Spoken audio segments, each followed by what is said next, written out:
고요. 제33과 찬양과 경배입니다. 페이지로는 162페이지입니다.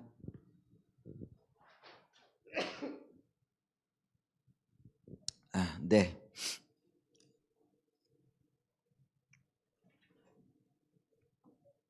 네, 지금 우리가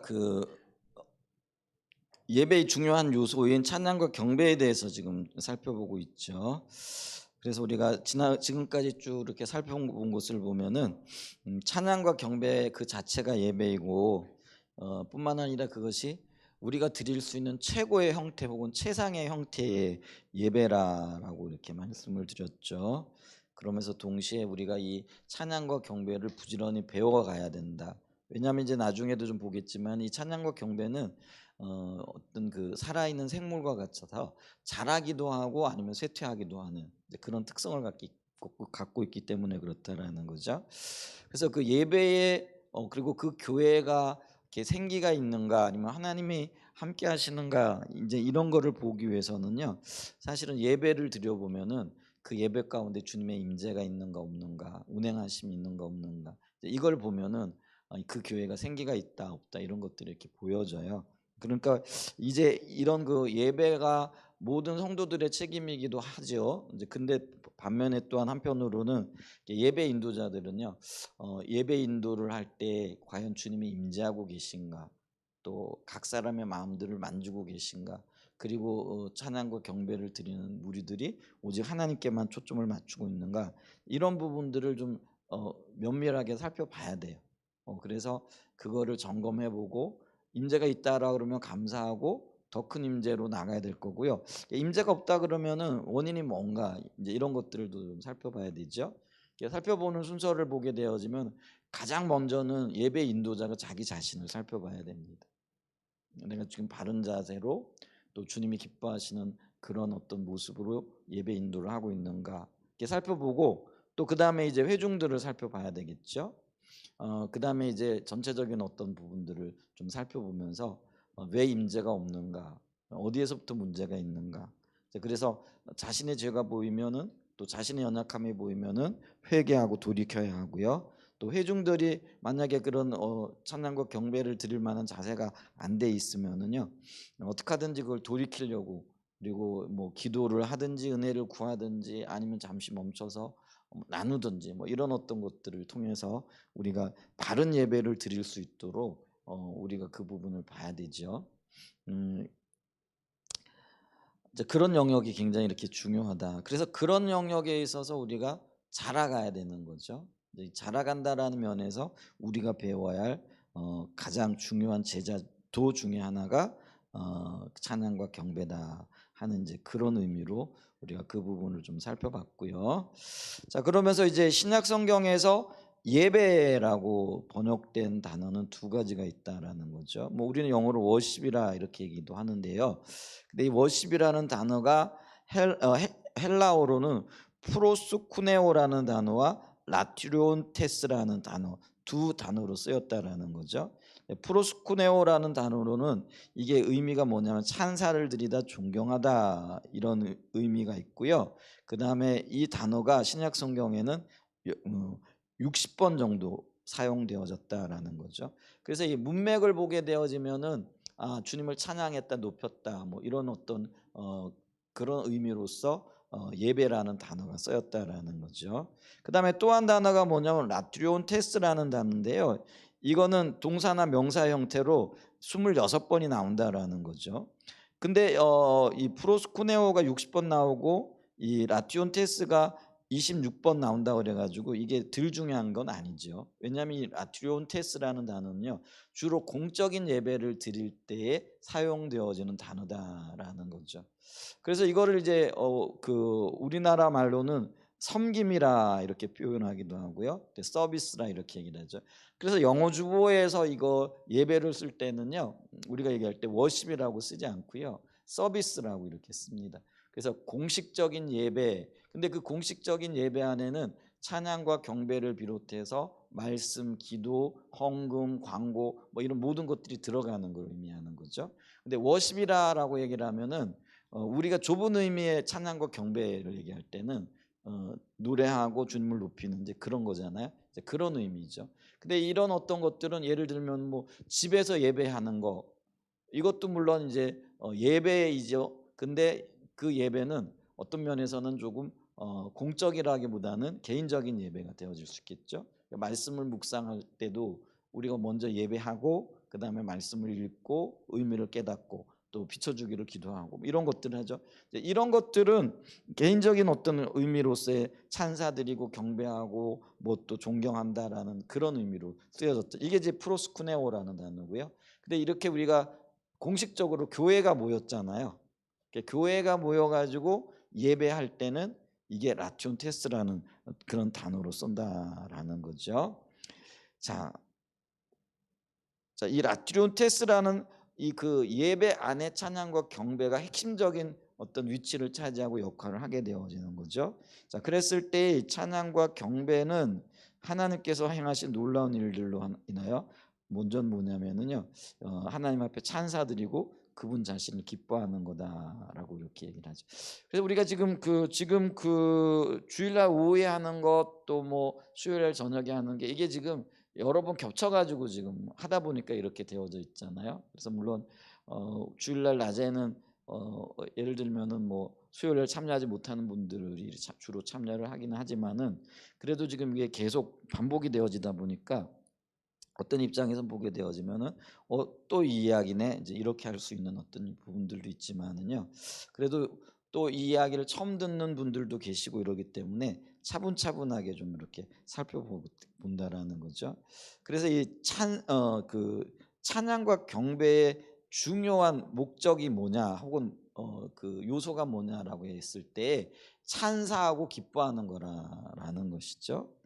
그래서 이 찬사한다라는 거는 한마디로 뭐 그 찬양한다라는 그런 의미도 있고요. 기린다라는 그런 의미도 있고 뭐 존경한다라는 그런 의미도 있겠죠. 그래서 어 예를 들면은 어떤 사람이 세운 업적을 생각하면서 그 사람을 대해서 칭찬하고 높여주는 거라는 거죠. 우리 옛날에 보면은 왜 동네에 공덕비 뭐 이런 거 세우잖아요. 요즘은 뭐 그런 거 안 세우는데 모르는데 동네마다 옛날에 가면은 뭐 무슨 원님이인지 뭐 부산지 뭐 그래가지고 어떤 뭐 그 전염병을 잘 대처해가지고 고쳐가지고 많은 사람들의 생명을 살렸다라든지 아니면 뭐 전쟁에서 공을 세웠다든지 뭐 이러면은 공적비 같은 그런 거 있잖아요. 우리 뭐 국사 시간에 배웠던 뭐 진흥왕 뭐 순수비 뭐 이런 것들 있잖아요. 영토를 넓히거나 뭐 이렇게 되어지면은 그런 것들을 이제 세우는 거죠. 그게 공덕비죠. 그게 이제 그 사람의 업적을 높이는 것과 관련이 되어지는 거지. 이제 오늘날 우리는 이제 그런 것들이 수천 년이 지나고 난 다음에 신라 시대 때 진흥왕이 세운 게 지금 뭐 보면은 벌써 수천 년이 지난 거잖아요. 그걸 이제 오늘날 우리가 발견해 가지고 이게 대단한 업적으로 기여졌구나 뭐 이런 것들을 역사적으로 발견하게 되어지는 것들 이런 것들이요 이제 찬사와 관련이 되어져 있다라는 거죠. 그럼 이 찬사의 대상이 누구냐?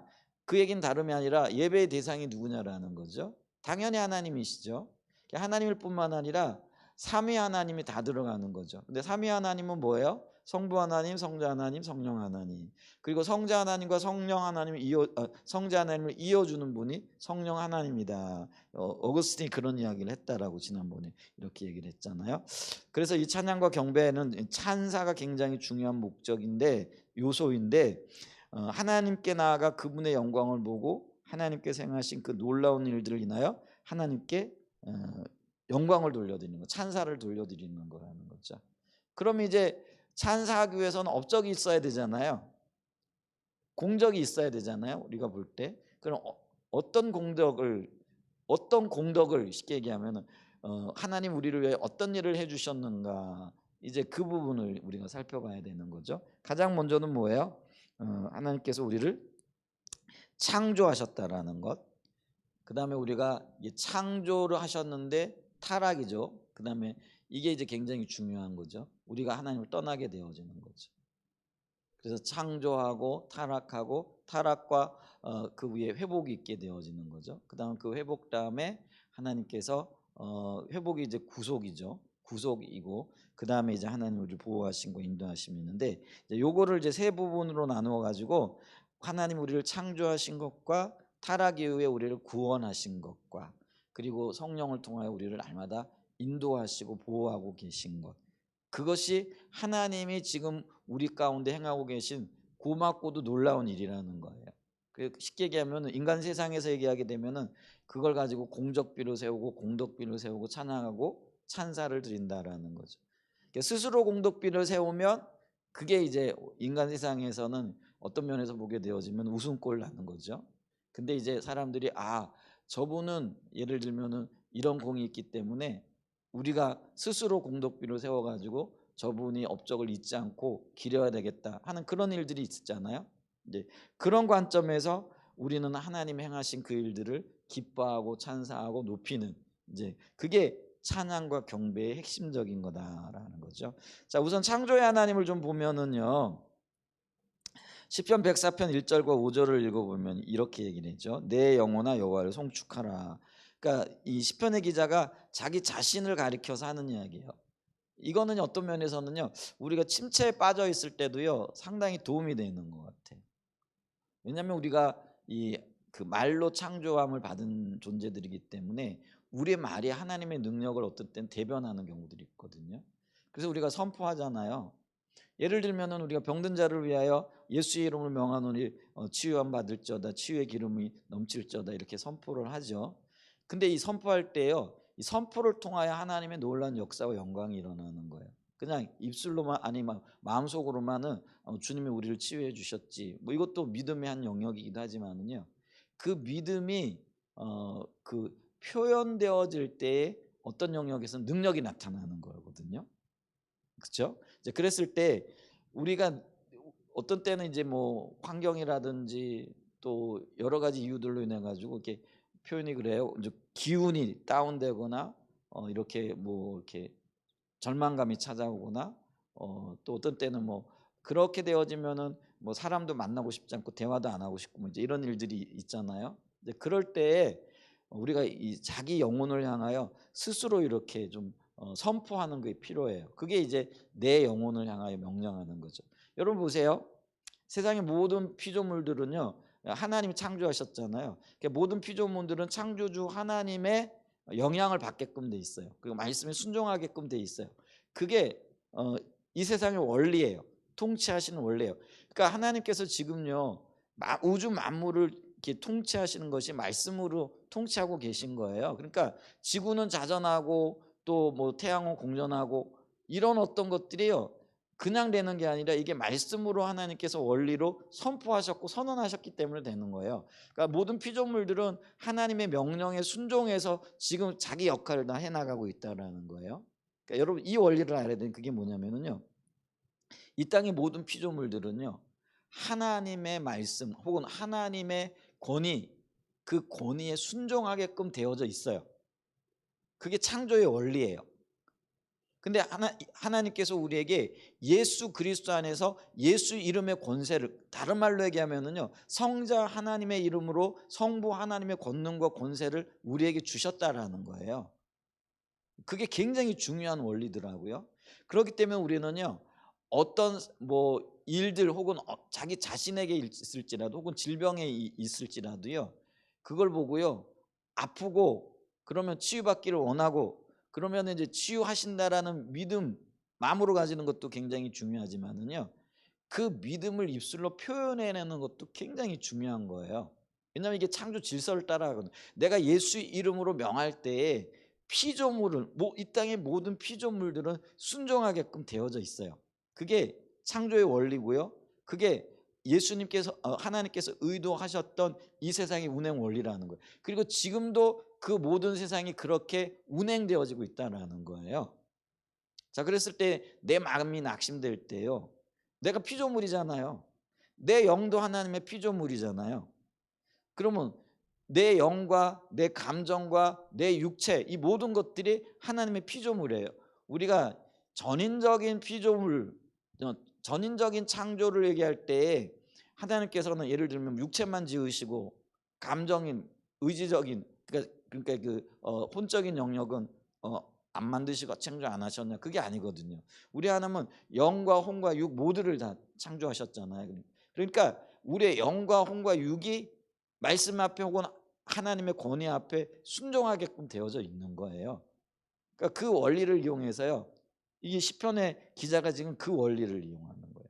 그러니까 내 영혼이 지금 낙심하고 좌절해 있고 이게 어떤 면에서 보면은요. 도망가고 싶고 숨어버리고 싶고 뭐 이런 여러 가지 상황들이 있는 거예요. 근데 그 영혼을 향하여 피조물 된 자기 영혼을 향하여 이때는 뭐죠? 예수의 이름 혹은 하나님의 권위에 힘입어 자기 영혼을 향하여 내 영혼아 송축할지어다 아니면 내 영혼아 깨어 일어날지어다 내 영혼아 여호와께 나올지어다 이렇게 선언하고 선포하는 거예요.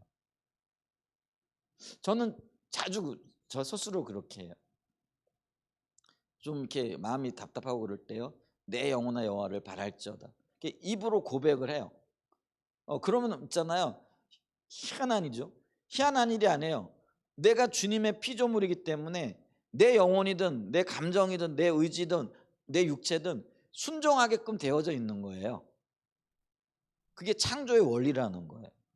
그러니까 우리가 그렇게 주님을 창조하고 높이고 창조의 주님을 높이고 내 영혼을 향하여서도 주님의 이름의 권세를 힘입어서 이게 내 그게 뭐라 그럴까요? 이게 어떤 면에서는요. 마음의 뭐 확신 뭐 이런 거 아니에요. 뭐 어떤 긍정적인 사고 이거 아니에요. 내가 그렇게 고백하는 그리고 내가 그렇게 명령하고 내가 그렇게 의지해 나가는 데는요. 분명한 하나님의 창조 질서를 따라 가지고 그렇게 하는 거란 말이에요. 그럴 때 육신도 마찬가지예요. 질병도 마찬가지예요. 여러분 아프고요. 감기 그러면은요. 내가 나사렛 예수 그리스도 이름으로 명하노니 내게서 감기는 떠나갈지어다. 너는 하나님의 피조물 아니냐? 너는 내 육체가 하나님의 말씀과 명령에 순복하고 떠나갈지어다. 순종하고 떠나갈지. 이 땅의 모든 것들이 우리가 하나님의 피조물이잖아요. 놀라운 참 놀라운 일이거든요. 근데 지난번에 그 YMC 간사 모임에 올라온 거를 또 그 지난번에 화요 집회 김성길 목사님이 설교하시면서 근데 그 교회에 있었던 일인가 봐요. 저 천안에 있는 어떤 교회에서 호소대학인가 그런 것 같은데 그분이 이제 그 뭐죠?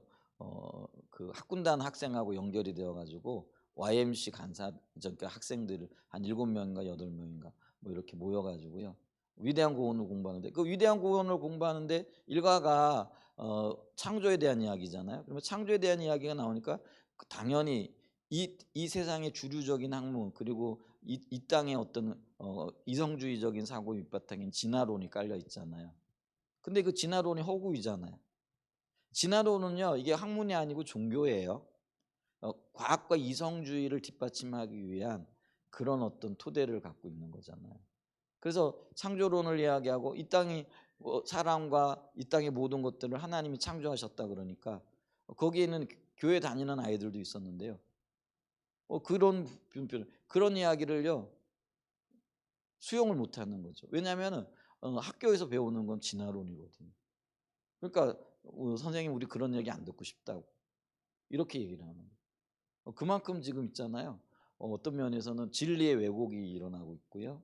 그리고 지금 어떤 면에서는 이런 어떤 사단의 어떤 그런 문화적인 혹은 교육 뭐 이런 모든 영역에 철저하게 지금 어떤 면에서는요. 그 눈을 가리는 일들이 일어나고 있는 거죠. 이 땅의 젊은이들이요. 오늘날 이제 그 창조를 얘기하면은요. 젊은이들이 뭐라고 얘기를 하느냐면은 고루하다라고 얘기를 해요. 우리는 그걸 학교에서 배워본 적이 없다라고 이렇게 얘기를 하는 거예요. 그러니까 그들은 학교에서 배운 것만을 얘기를 하는 거죠. 근데 있잖아요. 인간의 어떤 존재를 진화론으로 설명이 안 되잖아요. 근데 그거를 고집을 하거든요. 근데 그 고집을 하는 이유 자체가 뭐냐면은 하나님이 창조하셨다라는 거를 그리고 하나님이 이 땅의 주인이시라는 거를 그들은 거부하는 거죠. 그게 죄성이라는 거죠. 어쨌거나 있잖아요. 세상이 어떻게 가르치든지 간에 우리는 진리이신 하나님의 말씀에 근거하여서 이 땅이 창조되어졌다라는 그리고 나도 그 피조물 중에 하나라는 거를 우리가 인정을 하죠. 그러니까 사람은요 만약에 이 그 창조된 존재로서 목적 의식을 잊어버리게 되어지면은요 살아갈 수가 없는 거죠. 인간이 창조되어졌다라는 가장 큰 증거 중에 하나가 뭐냐면은요 분명한 목적 의식이 있는 거예요. 목적이 없다. 그러면 소망이 없는 사람들이 되어지는 거잖아요. 그게 이제 공산주의자들, 유물론자들, 그들이 어떤 면에서는 진화론적인 사고의 토대를 하고 있잖아요. 그러니까 인간의 존귀함, 또 뭐 인간의 목적, 그런 거 없어요. 그냥 뭐죠? 공산주의자들은요, 인간도 물질 중에 하나인 거예요. 그래서 제가 전에 말씀드렸던가요? 이게 중국에 가면은요, 뉴스 같은 거 이런 것들을 이렇게 하는데, 예를 들면 사고로 사람이 죽었잖아요.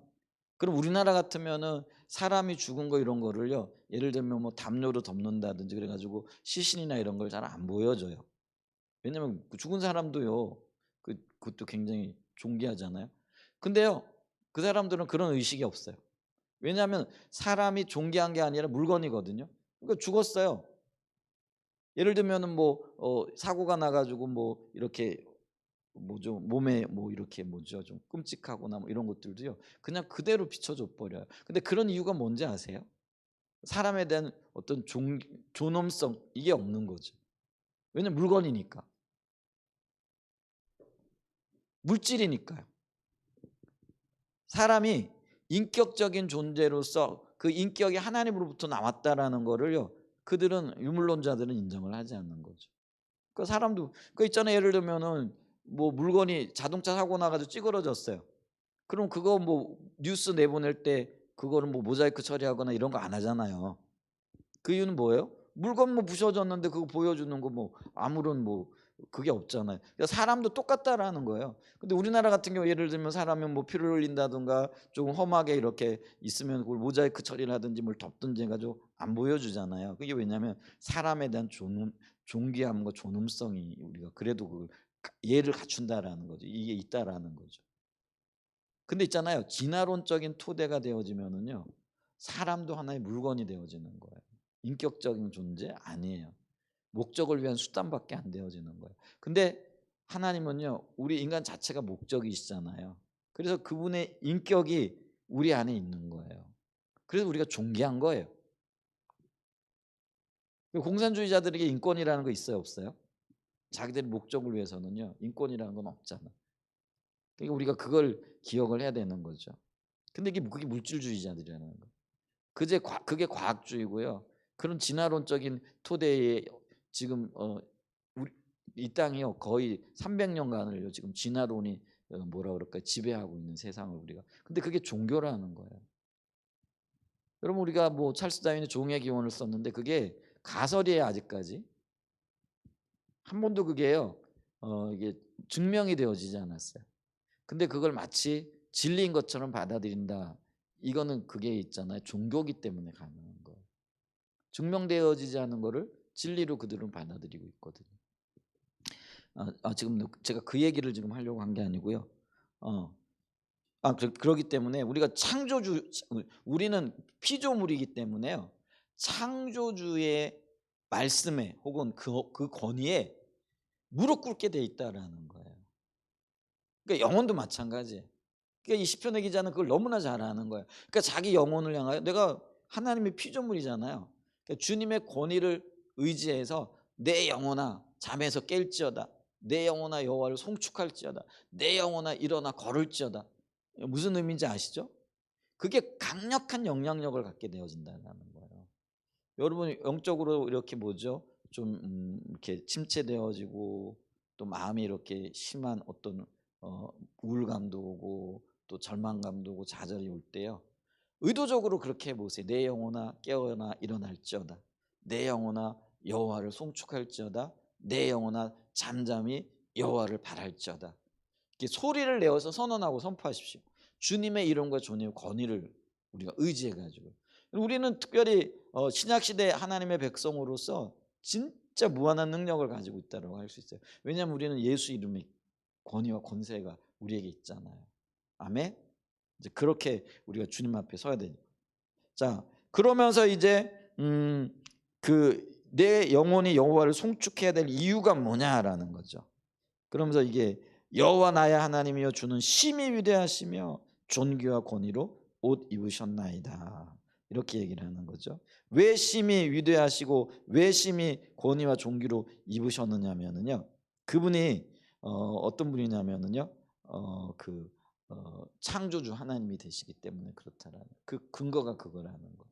모든 만물의 주인이시고 창조하신 하나님이시기 때문에 그렇다라는 거죠. 그래서 우리가 그걸 기억해야 됩니다. 그래서 요한계시록에 보면은 찬양과 경배에 대한 모형이라고 우리가 지난번에 다윗 장막의 예배와 관련지어서 말씀드렸잖아요. 거기서도 그렇게 얘기를 하는 거예요. 그 생물들의 보좌에 앉아서 세세토록 살아계시는 이에게 영광과 존귀와 감사를 돌릴 때에 24장로들이 보좌에 앉으시니 앞에 엎드려 세세토록 살아계신 이에게 경배하고 자기의 관을 보좌 앞에 드리며 이르되 우리 주 하나님이여 영광과 존귀와 권능을 받으신 것이 합당하니. 그러면서 뭐라고 얘기해요? 주께서 만물을 지으신지라. 그러니까 창조주시니까 당연히 주인으로서 피조물들이 경배하고 영광 돌리고 그것도 직접 합법으로 하나님 앞에 찬양과 경배를 드려야 되는 것이 마땅하다라는 그 얘기를 지금 하고 있는 거잖아요.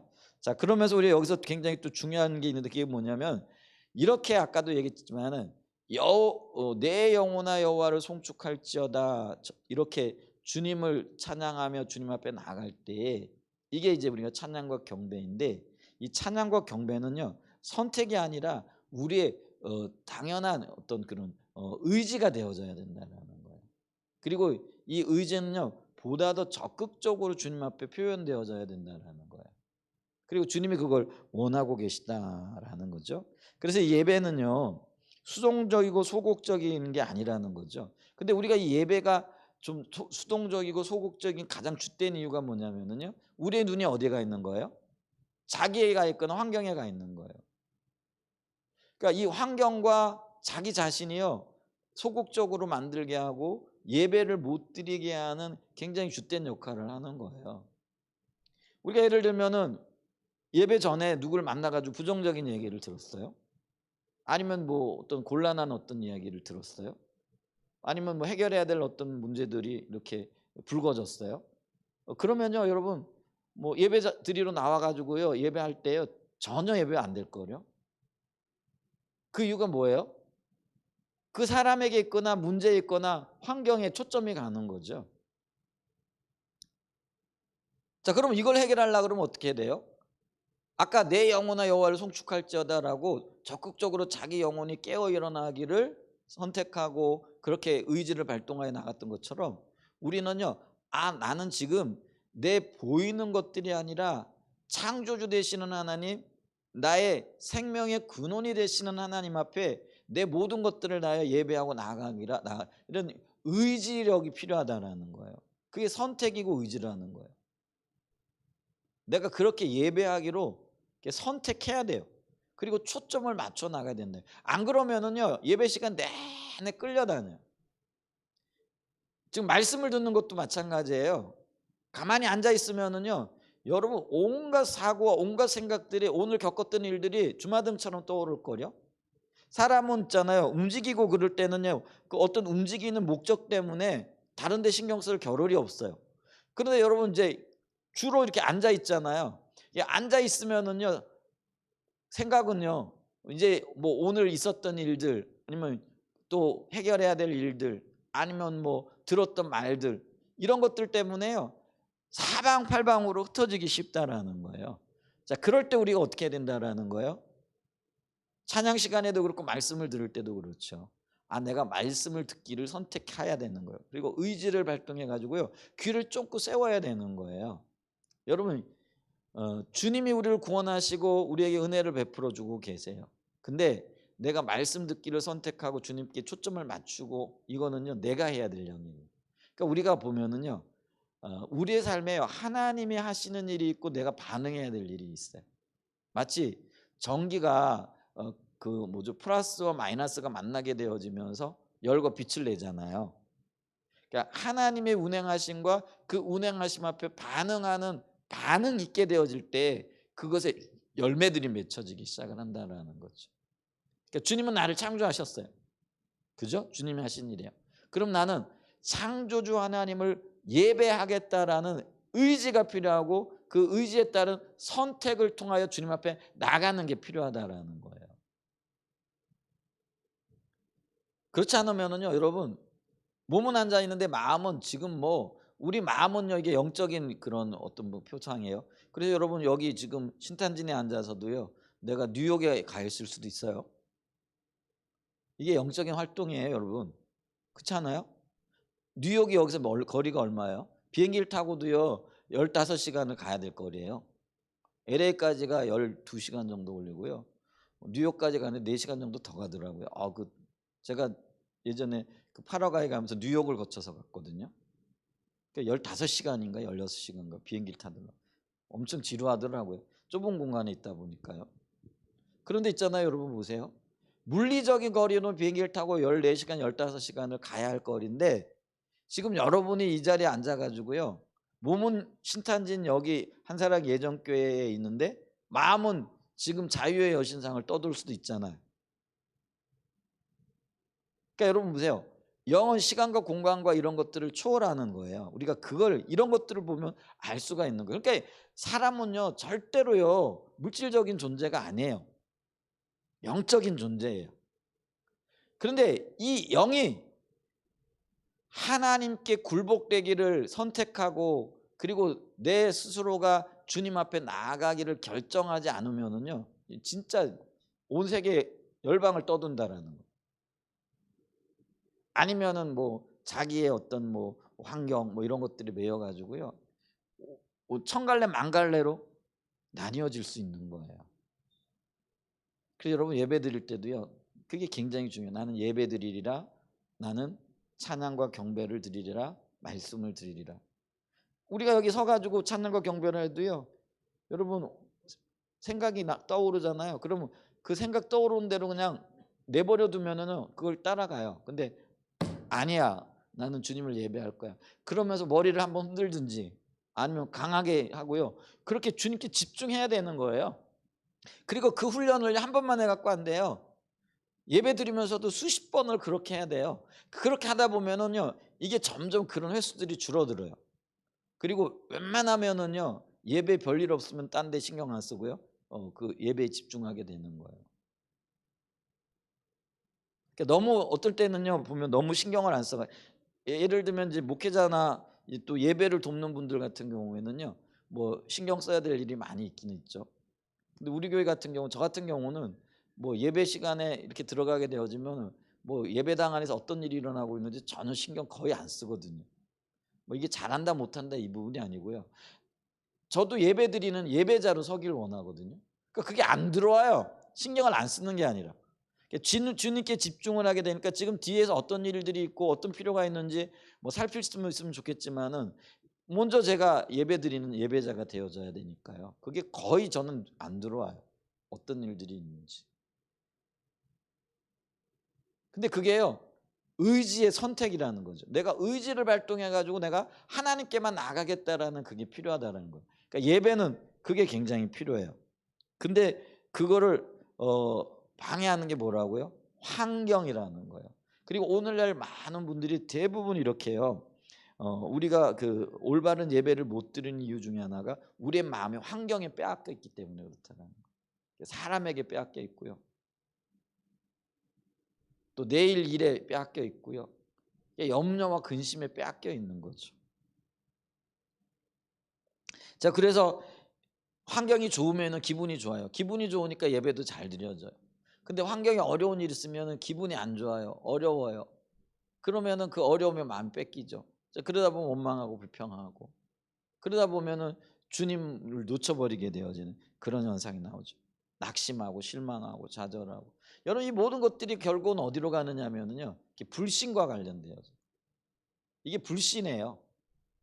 주님이 주되심을 그리고 우리의 삶의 모든 주도권을 주님이 잡고 계신 거를 때로는요 우리가 실수할 수 있고 혹은 뭐 연약해서 주님의 뜻을 놓칠 수도 있어요. 그건 뭐 모두 다 인정하는 바죠. 근데 그걸 허락하신 분도 하나님이고 또 합력하여 선을 이루게 하시는 분도 하나님이라는 거죠. 그러니까 이 전제를 놓고 우리가 그거를 바라보는 거죠. 그렇게 되어지면은요 우리가 주님의 주도권을 우리가 인정하고 나가게 되어진다라는 거죠. 자, 그래서 시편 42편에 2절에 보게 되어지면은요. 여기 보죠. 여기 그 있죠. 그런 환경과 상황 속에서도요. 어떻게 해야 될 것인가 이렇게 되죠. 자 보죠. 시편 40편 1절과 11절을 쭉 읽어보면은 한번 같이 읽어볼까요? 뭐 읽어보죠. 한번 읽어보죠. 시작.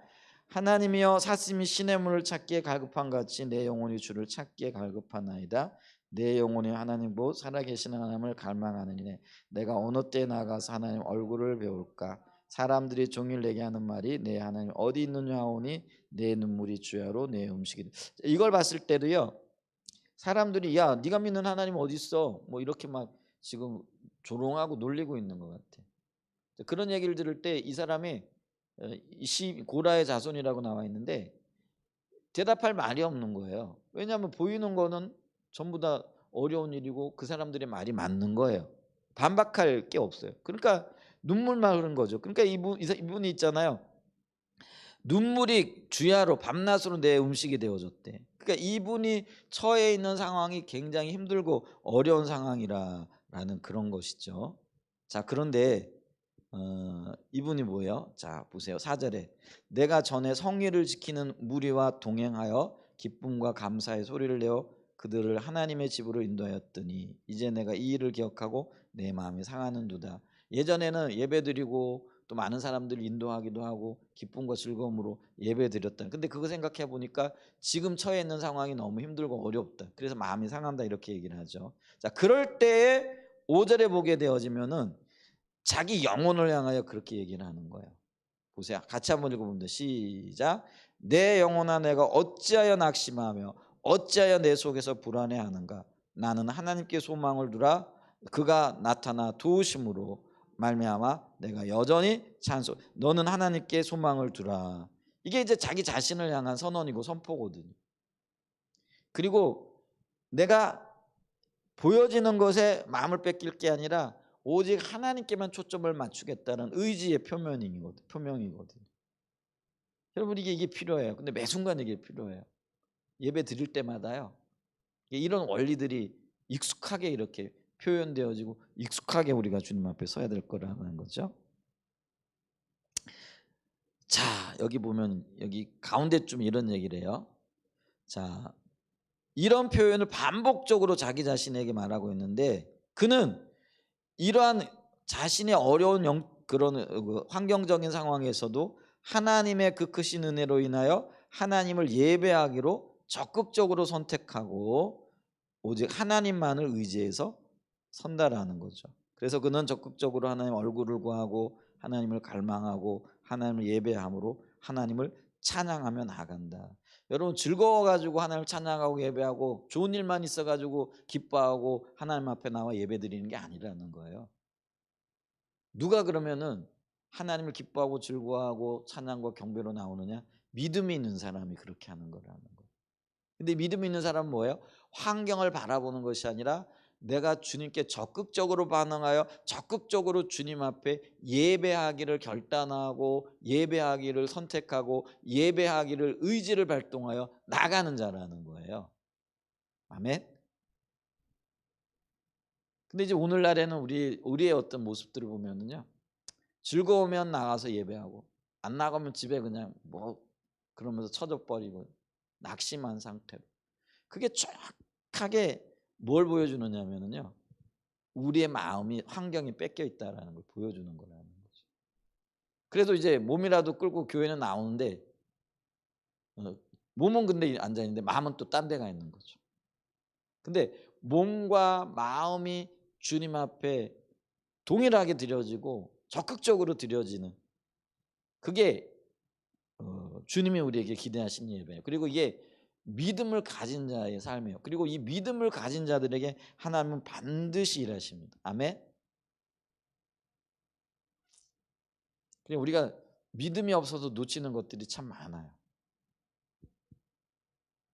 합력하여 선을 이루실 하나님을 바라보는 은혜가 있기를 축복합니다. 자, 이렇게 우리를 창조하신 하나님 선택하여 나아가며 적극적으로 나가야 된다는 거죠. 그렇게 찬양과 경배. 두 번째로 뭐예요? 우리를 구원하신 하나님. 그래서 우리가 이 하늘나라 예배에서도요, 요한계시록 5장 11절과 14절에 얘기를 하죠. 보죠. 내가 또 보고 들음에 보좌의 생물들과 장로들을 둘러선 많은 천사의 음성이 있으니 그 수가 만만이요 천천이라 큰 음성으로 이르되 죽임 당하신 어린 양, 죽임을 당하신 어린 양이 예수님을 얘기하는데 왜 죽임을 당했느냐라는 거죠. 우리를 구원하시기 위하여 죽임을 당하셨다라는 거죠. 근데 이 죽임 어린 양은 능력과 부와 지혜와 힘과 존귀와 영광과 찬양과 경배를 받으시기에 합당하다라는 거죠. 그래서 우리가 그 어린 양에게 찬송과 영광과 존귀와 권능을 돌려드린다. 그래서 이 하늘나라의 보좌에서 24장로들이 그룹들이 자기의 면류관을 벗어가지고 그 어린 양 앞에 보좌 앞에 벗어 던지면서 영광을 돌리고 있는 모습을 이렇게 보죠. 구원하신 하나님 때문에. 자, 그 다음에 세 번째, 날마다 함께 하시는 하나님. 여러분, 이게 이 그리스도인들에게 있어서 가장 어떤 면에서는요, 큰 은혜 중에 하나예요. 만왕의 왕이신 하나님, 창조주 하나님이 나와 동행하신다라는 거죠. 그래서 나와 동행하시는 이 하나님, 그게 약속 중에 하나잖아요. 내가 세상 끝날까지 너와 함께하리라. 또 뭐예요? 내가 너를 고아처럼 내버려 두지 아니하리라. 이게 이제 하나님 우리에게 하신 약속이잖아요. 근데 이 약속을 성령께서 우리에게 오심으로 우리 안에 좌정하시고, 그러니까 지금 교회 시대고요. 그러니까 성령께서 우리 안에 마음에 들어오셨다라는 거는 지금 우리가 교회잖아요. 그러니까 교회 안에 운행하시고 우리를 인도하시고 우리를 이끌고 계시다라는 거예요. 자, 그렇기 때문에 우리가 이거를 인정하는 사람들은요, 이렇게 물어야 돼요. 그리고 들어야 돼요. 그리고 그 길을 제시받아야 돼요. 근데 이 길을 제시받는데도요, 여러분 이게 있어요. 우리가 말씀을 통해서 먼저 하나님의 그 뭐죠? 그 인도, 그러니까 하나님의 말씀 이거를 들어야 돼요. 그래서 여러분 그걸 보셔야 돼요. 우리가 성령의 인도를 받는데요. 성령의 인도는 분별해야 되거든요. 근데 그 계시된 말씀 있잖아요. 말씀은 이게 분명하게 이거는 분별하고 자실 게 없어요. 우리가 순종해야 될 거죠. 왜냐하면 그게 기준이잖아요. 그래서 있잖아요. 그 주님이 주신 말씀이 우선되어져야 되는 거예요. 근데 우리는 이제 예를 들면은 이 성령 인도를 받을 때요. 예를 들면 감동, 뭐 예언, 뭐 이런 것들이 굉장히 중요해요. 근데 이 예언도요. 말씀을 통해서 확인을 해야 되는 것들이 있거든요. 그게 순서예요. 그러니까 있잖아요. 말씀 앞에 우리의 감동, 계시, 계시라는 게 이제 그 성경에 쓰여진 그게 아니고요. 주님이 우리에게 들려주는 음성이라든지. 근데 여러분 이 음성이라든지 예언이라든지 감동이라든지 이거는요 절대적이 아니에요. 늘 분별이 필요해야 되고 분별을 해야 돼요. 그리고 이게 분별을 잘못해가지고요 잘못 순종하는 경우도 많아요. 예를 들면 우리가 그 사도행전에 보면은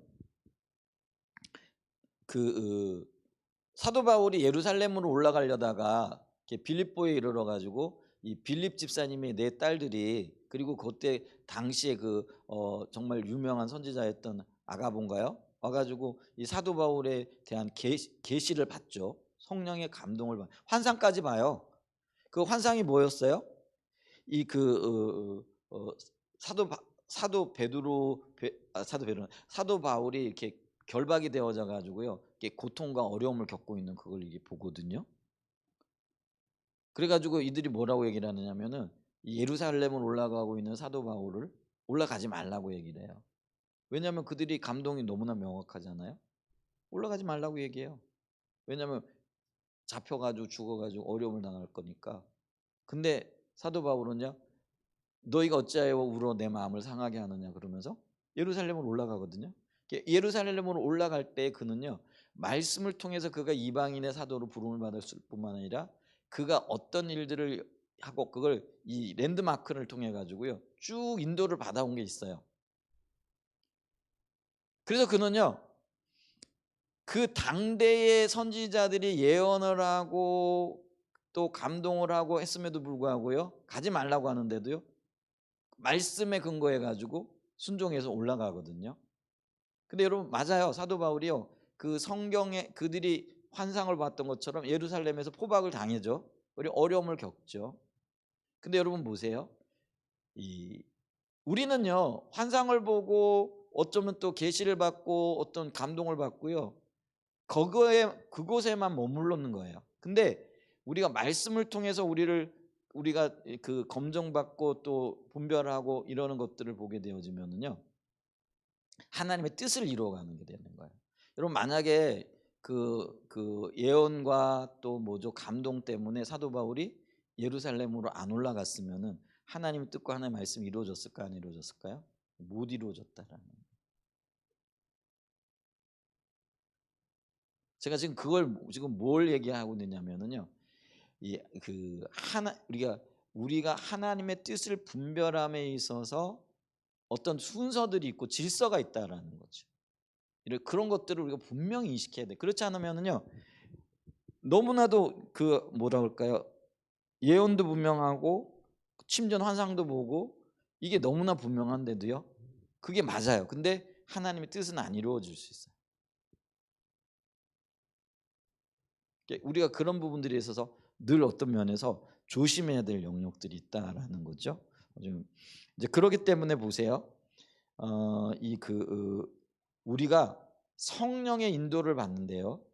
성령의 인도 이전에 말씀이 그 기록되어져 있는 말씀의 원리가 뭐고 그것이 우리를 어떻게 지금 지시하고 있고 어떻게 인도하고 있는가 이런 것들을 봐야 된다라는 거예요. 그리고 그 성령의 감동이나 또 심지어는 그게 환상이라고 할지라도 예언이라고 할지라도 말씀에 비추어 봤을 때에 그 말씀의 인도를 그러니까 통제를 받아야 된다라는 거예요. 그래서 보세요. 성령께서 우리 안에 오셔서 하시는 역할이 뭐냐면은요. 그분은 우리 주님을 생각나게 하실 뿐만 아니라 주님의 말씀의 의미가 뭐고 주님이 우리에게 비추시고 깨닫게 하신 그 말씀의 참된 의미가 뭔가를 깨닫게 하는 역할을 한다는 거예요. 성령이 하시는 일이 그거예요. 그래서 우리가요. 이 정말 특권을 누리고 있는데 성령이 오셔서 말씀을 깨닫게 하시고 그 말씀에 순종할 수 있도록 우리를 이끌고 계시다라는 거예요.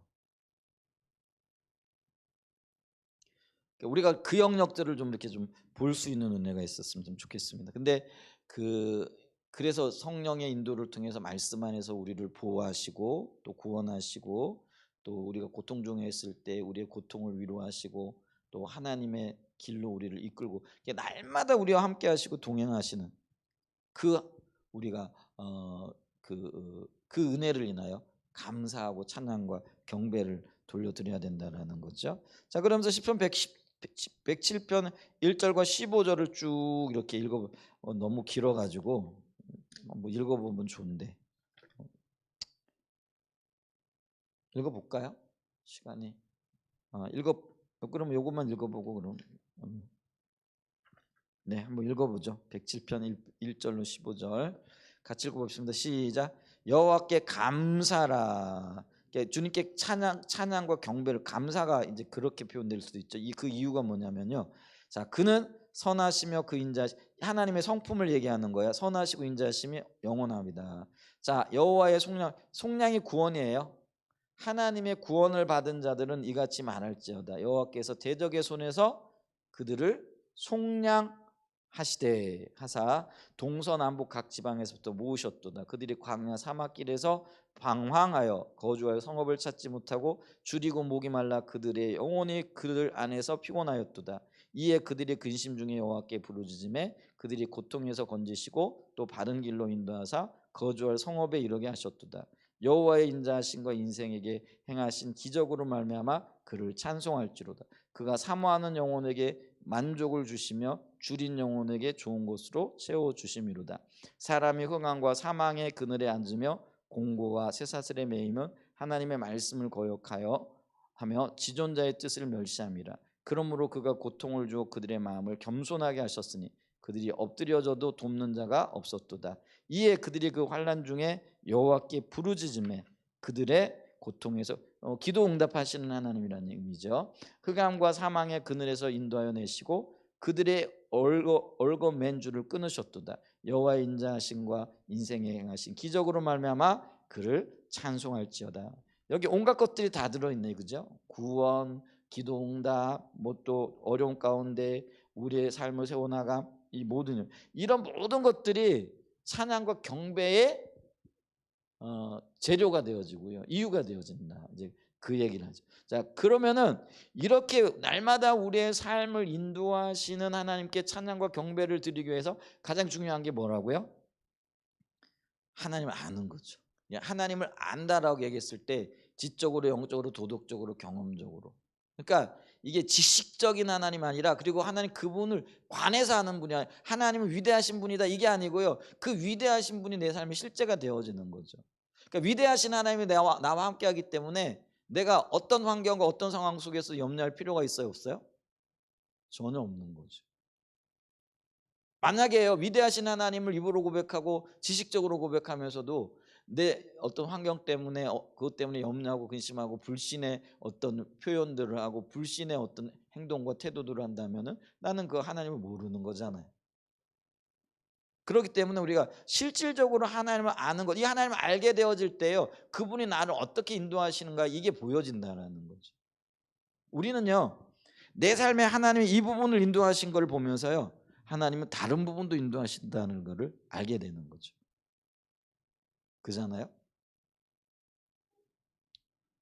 그래서 우리가 이 하나님을 아는 것이 너무나도 핵심적인 거라는 거죠. 그러면서 여기 우리가 이게 찬양의 가사들, 그러니까 우리가 찬양과 경배 가사를 굉장히 중요시하잖아요. 근데 가끔 이제 보면은 찬양과 경배의 가사를 뭐라 그럴까요? 이 시적으로 표현을 하는데 그게 말 그대로 진짜 시로 그치는 경우가 있는가 하면, 어떤 사람은 그 찬양과 경배가 경험에서 우러나오는 것들이 있어요. 그러니까 이제 우리가 왜 시를 써도 머리로 쓰는 게 있고 가슴으로 쓰는 경우가 있잖아요.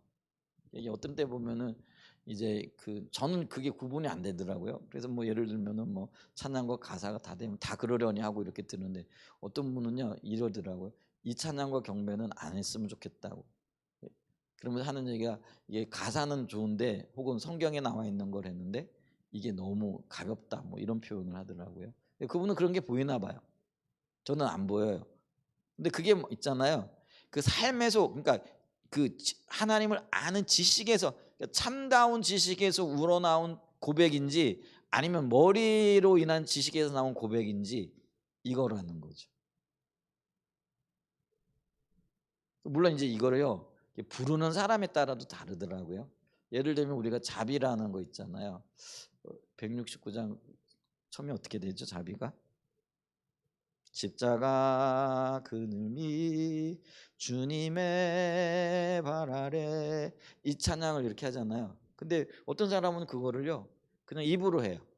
근데 어떤 사람은요 정말 그분이 십자가 보좌 앞에 서가지고 주님의 베푸신 일들을, 그리고 그 안에서 누리게 되어진 자유, 그러니까 이게 두 부류더라고요.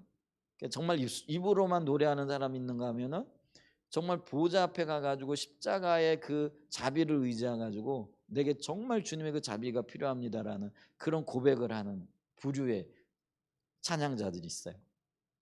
그러면 있잖아요, 같은 노래인데도 같은 찬양이 같은 곡구로 하는 건데도요 그 파급 효과는요 상당히 달라요. 제가 어떤 때 중보기도를 인도해 보면 그런 것들이 느껴질 때가, 그런 것 종종 있어요. 보면은 이게 지금 입으로만 하는 찬양인지 마음으로 지금 그 찬양에 동의하고 그 하는 건지, 그러면은요 이게 분위기도 확 달라요. 그리고 영적인 어떤 감흥이라 할까요? 그리고 어떤 주님의 임재하심도요 180도로 다른 경우들이 있어요.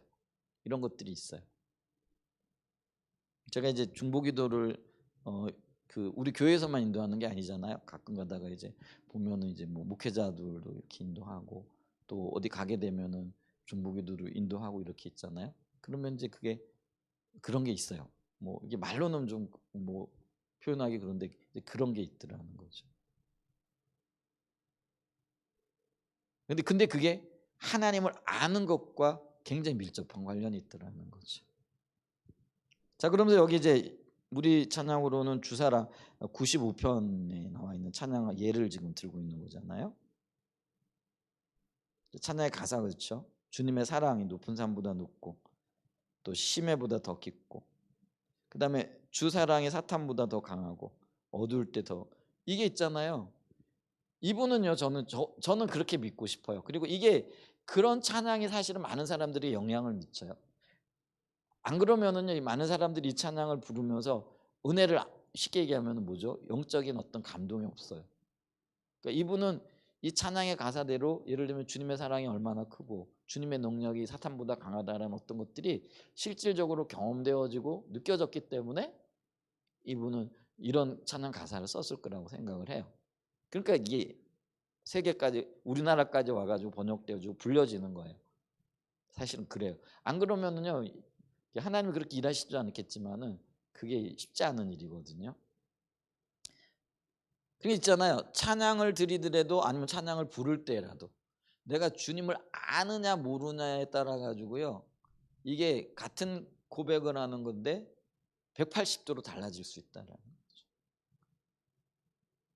그러니까 이게 지금 어떤 면에서는 주님의 사랑이 높고 혹은 주님의 인도하심이 크고 어떤 능력이 놀라운 거를 얘기하는데 이게 이제 우리 주님을 나를 인도하신 거 관련되어지는 거잖아요. 근데 이 인도하심들이 정말 뭐라 그럴까요? 이게 주님과의 관계 속에서 또 주님을 아는 고백으로서 삶에 누려지고 고백되어지는 이제 그런 게 돼야 된다라는 거죠. 그래 그게 핵심이라는 거죠. 주님이 우리를 인도하심에 있어서도 이 영역이 바로 핵심이다. 그래서 우리가요 날마다 함께 하시는 하나님을 찬양하고 높이고 그것으로 인하여 주님께 영광 돌리는데 이제 그것에 있어서 아는 것이 핵심이다 부분이죠. 우리 찬양 한번 하고 마칠까요?